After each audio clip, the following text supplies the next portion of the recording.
So now we have done a situation analysis and understand where we are, and we have determined what our goals and objectives are. Now we come to the third question in market planning. That is, how are we going to get there? How are we going to get from where we are today to where we want to be in the future? This is all about the strategy.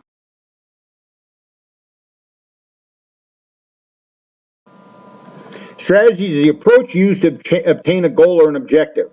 The essence of strategy is to fit, select, discover, or create the appropriate approach to reach that objective.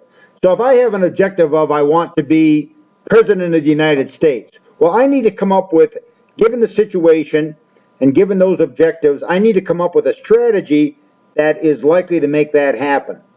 I have a funny story about one of my nephews. Many years ago, my nephews used to come and spend the summer with me. And we were having breakfast one morning with myself and another faculty member and Carl, one of my nephews.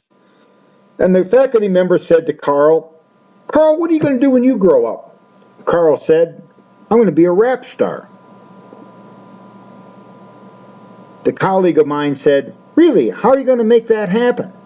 He said, well, he lived in New York at the time, and he said, "Well, when I get a little bit older, I'm going to take the subway into New York City every weekend. I'm going to sing on the street corners until I get discovered." Of course, I didn't think that that made much sense, but understand that this was an 8-year-old child who had a goal and had a strategy to actually reach that goal. It might not have been one that is extremely likely, but at least he had a strategy to reach that goal. All right, understand that strategies are objective specific. The objectives and the situation analysis determine what strategy you will use to get there. General George Patton, one of the famous generals from World War II, comment was, quote was, "One tries to make plans fit the circumstances." And this is a very important notion in strategy development. We often find people who want to use someone else's plan to fit their situation. Well, so-and-so did it this way. The fact is that plans need to be specific. The strategy needs to be specific to the individual circumstances that we face. A good marketing strategy, by the way, is one that anticipates the competition's counterattack.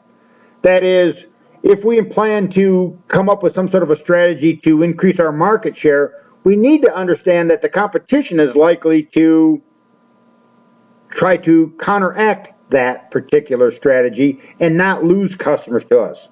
So our plan and our strategy must take that into account. For a strategy to be workable, it must satisfy 3 requirements. That is, it must help achieve coordination within the organization. That is, it must have information that tells the organization what we're going to accomplish together. It must define how we're going to allocate the resources that we have available. And at the end of the day, it needs to lead to a superior market position. That is something that the competitors can't do or that we can do better than the competitors. Selection are, of course, the objectives and the SWOT, which is the situation analysis. Then the generic competitive strategy, a positioning, that is how we are going to sell our product compared to the competition, and then who we're going to market the product to, that is the target market. Well, we start by listing the 5 pieces we just discussed. That is the objectives, the SWOT, the generic strategy, which we'll talk about in just a little while, a position and target market.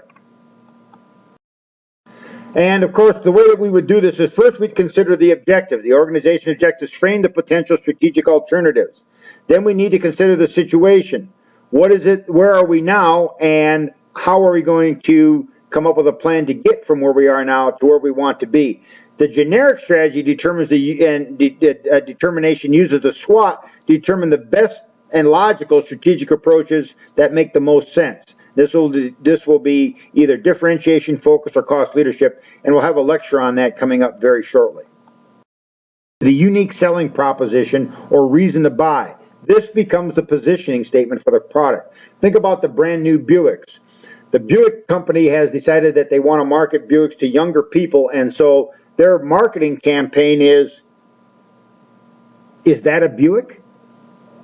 Note that while the campaign might be catchy, it doesn't really create any reasons to buy a Buick. The final step in the process is the determination of the target market. Who are we going to sell our product or service to?